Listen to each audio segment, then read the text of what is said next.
Com 18 anos eu me sinto independente, eu vou parar de falar bobagem, bobeira, piadas bobas, coisa sem sentido.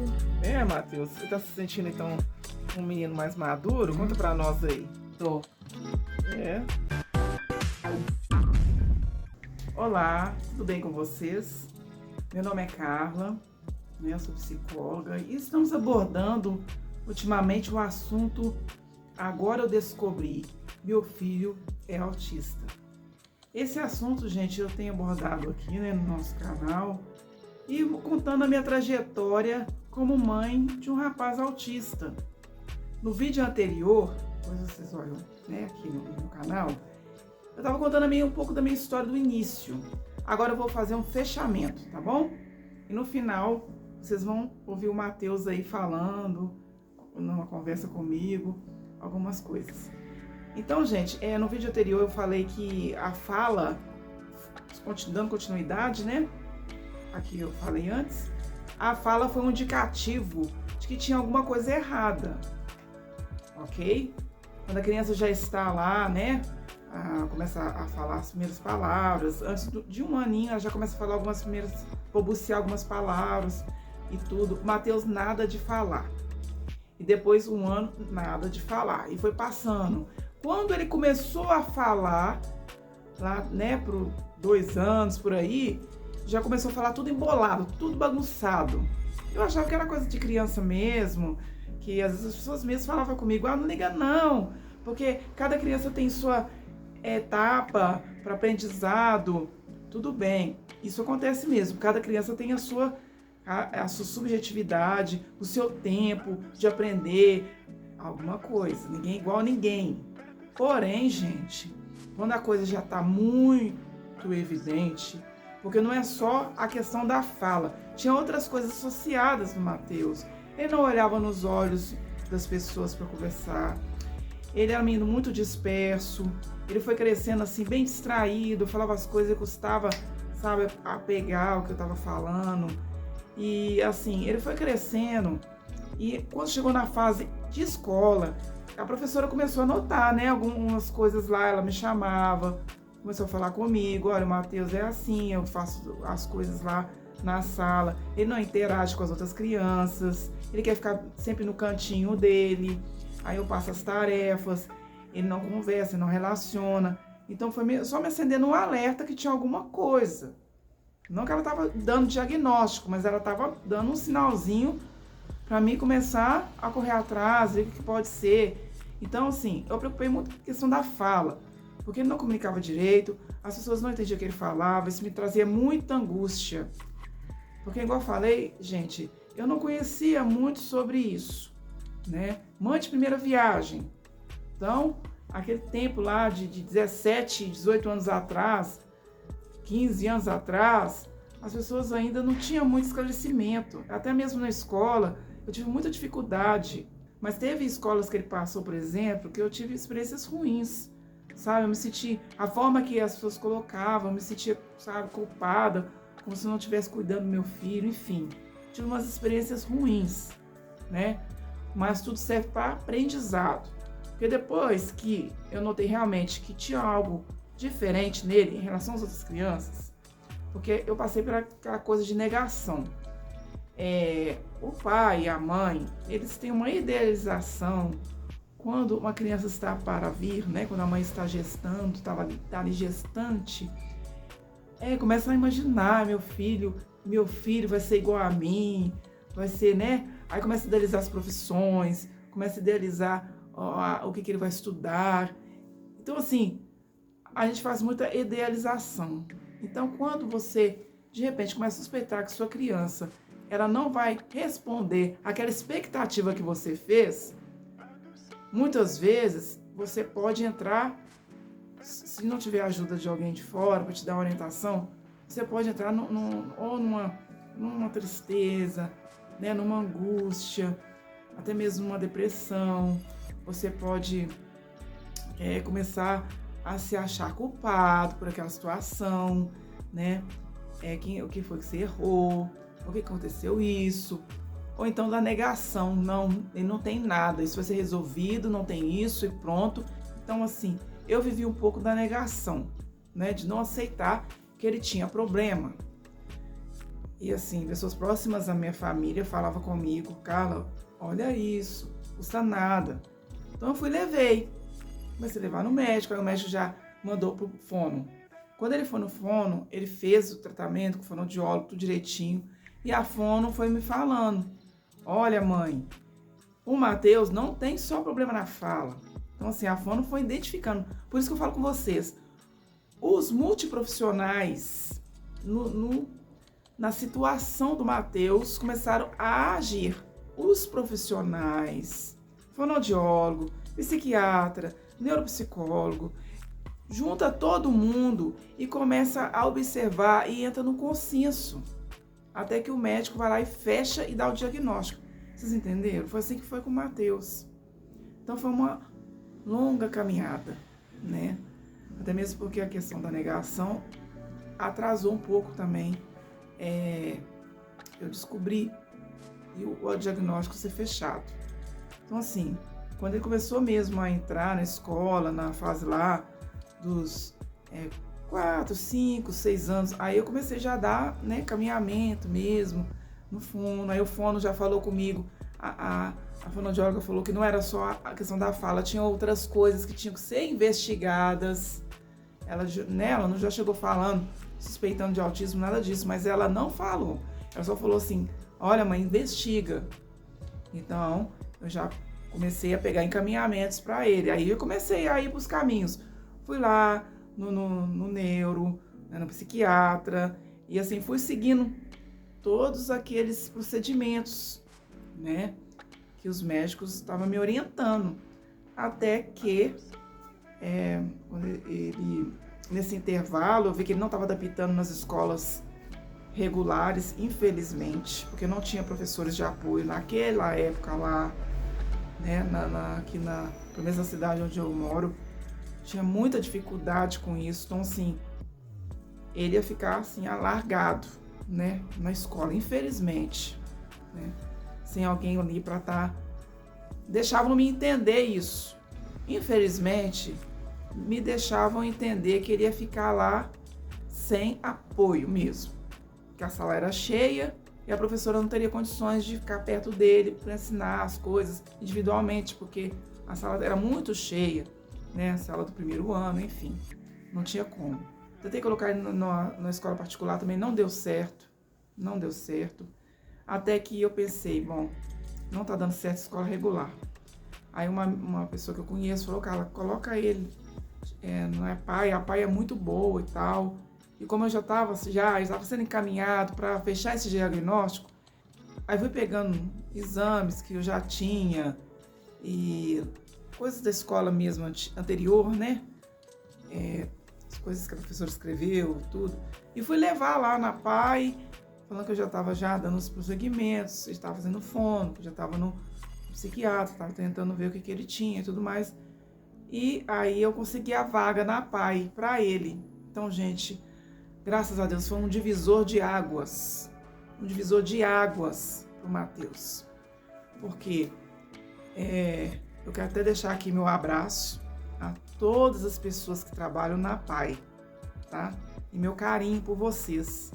Porque o Matheus, ele foi muito bem recebido na PAI, abraçou ele muito. E eu senti assim, um refrigério para mim, como mãe, que estava lá na angústia, que a criança não tinha espaço nas escolas públicas, porque eles falavam que não tinha como receber ele, que não tinha professor de apoio, não me dava perspectiva, nenhuma esperança, né? E aí eu tentei na escola particular, que não deu certo também, infelizmente. Eu estava muito angustiada, porque eu queria que meu filho estivesse na escola, aprendendo, né, no tempo dele, mas eu queria que ele já estivesse engajado, até mesmo na questão dos relacionamentos ali. Mas na PAI ele foi recebido com muito amor e carinho. Foi assim maravilhoso, porque ele já chegou, então não tinha aquela pressão de muita coisa, de trabalhos, porque as meninas chegaram para mim e falaram, as professoras, olha, aqui o nosso foco é com relacionamento, a gente trabalha no comportamento da criança, aqui ele vai se interagir com as pessoas, aqui o foco não é só ler e escrever, que era o foco das outras escolas, no qual ele não adaptou. né? Eu sofria muito porque ele não aprendia e eu ficava muito em sofrimento com isso aí. E ele também sofria porque ele não conseguia aprender. Então, assim, na PAI eles têm uma forma de aprendizado lá e ele teve o maior apoio. Então, assim, eles trabalharam muito essa questão social. Ele rapidinho, ele ficou uma criança bem falante. Ele falava, né, errado e tal, mas foi corrigindo aos poucos e ajudou no trabalho com fono. Porque lá na PAI ele te recebia muitos estímulos, né, através das atividades, para conversar e tal. Então eu fui vendo a evolução dele assim tremenda lá na questão social. Então assim, quando ele não estava na escola também, quando eu saía com ele, eu via, sabe, a diferença. As pessoas já começavam a entender o que ele falava. Então para mim foi muita alegria, foi uma alegria muito grande quando as pessoas entendiam o que ele falava. E quando ele estava também com outras crianças, já começava a interagir com as outras crianças, porque lá eles trabalham muito essas questões aí. Então, gente, o que acontece? Foi fechado, né, o diagnóstico realmente do transtorno do espectro autista, tá? No grau 1, né? E assim, o Matheus, ele foi desenvolvendo e eu já com o diagnóstico na mão já fiquei mais aliviada, para falar a verdade com vocês. Eu até então pensava assim, nossa, eu quero que feche o diagnóstico do meu filho, porque já tinham falado que era deficiência intelectual, um médico chegou a falar, mas nada comprovado, uma vez quando eu levei numa consulta, depois não era isso, né? Depois ele passou por outros médicos que realmente era autista. Então assim, gente, foi muito bom, sabe? Toda essa jornada serviu assim de experiência. Isso também foi um incentivo para me tornar psicóloga hoje, né? Quando eu fui para a faculdade, eu pensei, não, eu quero fazer psicologia para me entender melhor, né? O meu filho, entender melhor as pessoas que têm esses transtornos. Eu vou deixar algumas coisas aqui para vocês, aqui embaixo, algumas matérias que falam mais detalhadamente, tá? Umas matérias da psicologia que falam sobre autismo, tá bom? E aí vocês só entrar aqui no link, né, no site, para dar mais esclarecimento para você, mãe, pai, que recebeu o diagnóstico agora, né? Ou até mesmo está esperando o diagnóstico sair. E também talvez você está suspeitando que seu filho ou sua filha tenha. Mas fique tranquilo, tá bom? Porque depois que o Matheus saiu da PAI, foi interessante que ele mesmo quis sair, tá? Ele mesmo, ele já estava já, né, com os seus 15 anos, ele falou assim, olha mamãe, eu não quero ficar mais na PAI mais não, eu quero ir para a escola normal, né, que ele fala normal, a escola normal, que é a regular, né, o nome correto. E ele falava assim, eu quero estar interagindo com as pessoas, outras pessoas. Então, assim, eu achei tão legal que ele mesmo decidiu que o tempo dele já tinha sido o suficiente na PAI. Aí na hora eu fiquei meio preocupada, né, e tal, mas conversei lá com as professoras, com a diretora, tem psicólogos lá, né, na época eu não era formada ainda. E assim, foi muito interessante que essa decisão dele, que fez toda a diferença, porque quando eu tirei ele, levei ele para a escola regular, eu fiquei muito apreensiva, pensei, meu Deus, como é que vai ser? Será que vai adaptar? Gente, foi a melhor coisa que eu fiz, sabe por quê? Ele mesmo viu que era o tempo dele de encerrar aquele período, que foi ótimo para ele lá, boas lembranças, muitas e muitas, na PAI, e agora ele iniciou um novo ciclo na escola regular. E agora, nesse tempo de hoje, graças a Deus, as escolas, né, estaduais têm as professoras de apoio, que fazem um trabalho excelente. Ele já entrou na escola lá, já tem a professora, já foi entrando, a professora já estava lá e começou a dar o acompanhamento para ele. E assim, já tá né, já tem 2 anos que ele está na escola regular e ele está bem. E ele é um menino assim que toda a classe que ele estuda, os alunos amam o meu filho. Ele é muito extrovertido, ele é muito alegre, ele é muito dinâmico. Né? Então, assim, os meninos da classe dele ajudam ele nas tarefas, que ele às vezes tem dificuldade, se coloca à disposição, sabe? de contribuir, né, com isso. As professoras de apoio são maravilhosas. Então, gente, foi a melhor coisa que aconteceu, sabe? Essa autonomia de tomada de decisão que meu filho foi adquirindo, né? Às vezes o seu filho vai passar por um outro percurso, talvez ele não vai precisar de ir para uma, né, para pai, igual foi o caso do Matheus, que naquela época eu não tive outra opção, porque eu estava passando esses problemas que eu contei para vocês aqui. Não tinha outra opção, não tinha professor de apoio. Ele ia ficar lá na sala de aula, lá, né? E aí? Mas aí, quando essa porta da paz se abriu, foi tudo que ele precisava para, sabe, gerar essa autonomia nele. E enfim, eu sempre escuto os colegas dele da sala falando: nossa, o Matheus é muito legal, a gente gosta muito dele, ele teve aniversário lá, o pessoal fez festa, fez uma festa surpresa para ele, que ele é muito alegre, ele é muito festivo, então o pessoal ama ele lá na escola e eu fico muito grata a Deus. E a escola também, né, as escolas que cooperaram com ele, com o desenvolvimento do meu filho, que estão cooperando, como a PAI cooperou, estou muito grata. E a escola que ele está agora, estadual, que coopera demais com o desenvolvimento dele agora acadêmico, né? Que ele já sabe ler, ele escreve.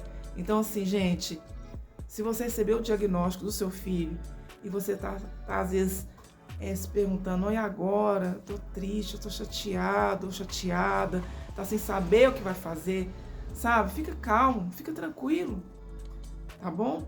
Nesse tempo agora tem várias formas, né, do indivíduo que tem um transtorno autista, ele conseguir se restabelecer no mundo, né?